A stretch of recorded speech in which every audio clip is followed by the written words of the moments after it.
Salam dəyərli müəllimlər, xoş gördük hər birinizi. İbtidai sinif müəllimləri üçün keçirilmiş son sertifikasiya imtahanında riyaziyyat fənnindən düşən sualın ətraflı izahını sizlərə təqdim edirəm. Diametri ilə radiusunu cəmi 36 sm olan çevrənin xaricinə çəkilmiş kvadratın perimetri neçədir?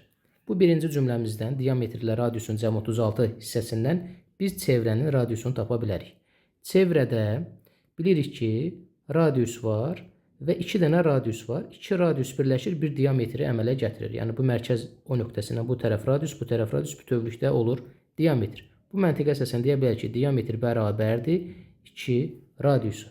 Burada isə deyir ki, diametr üstə gələk radiusun cəmi 36-dır. Bir diametrin 2 radiusu olduğunu bilirik. 2 radius üstə gələk radius bərabər 36. Radius bərabər 30, bu 3 radius eləyir 36.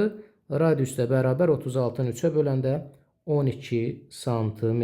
Radiusun 12 sm olduğunu bildik. İndi gəlirik növbəti vacib məsələyə. Kvadratın çevrənin xaricinə çəkilmiş kvadrat. Bax, bu bir çevrədir. Bu çevrənin xaricinə kvadrat çəkirik. Başqa cür desək, kvadratın daxilinə çevrə çəkirik. Eyni cümlədə bu. Bu kvadratın daxilinə çevrəmizi çəkirik. Tam simmetri olmasa da bunun tərəflərinə söykənir. Kvadratın xaricinə çəkilmiş çevrənin və ya çevrənin xaricinə çəkilmiş kvadratın eyni şeydir.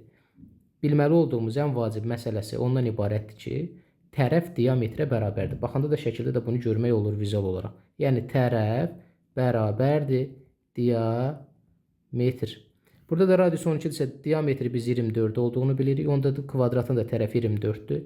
Bizdən kvadratın perimetrini soruşur. 4 vurulsun 24.